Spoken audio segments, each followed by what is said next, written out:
এটা একটা কমলা বাগান। কমলা বাগানে অনেক কমলা, আর এত পরিমাণ ধরেছে মানে দেখতে, শুধু দেখতেই মন চাচ্ছে।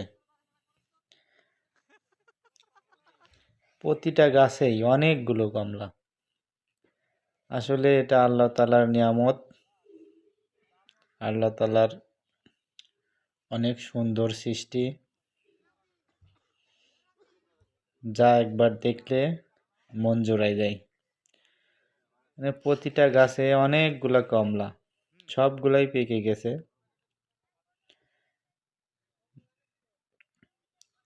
কমলা গাছ থেকে কমলা পেড়ে খাওয়ার মজাই আলাদা।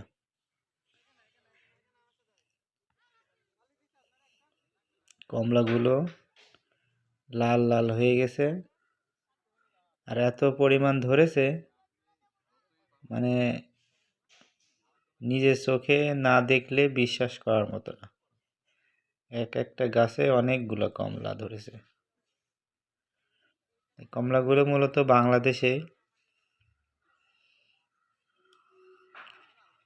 বাংলাদেশের চাষিরা চাষ করতেছে। এতে অনেক লাভবান হচ্ছে। পরিশ্রম করলে আসলে অনেক কিছুই সম্ভব। এর পরিচর্যাও অনেক কষ্ট, অনেক পরিচর্যা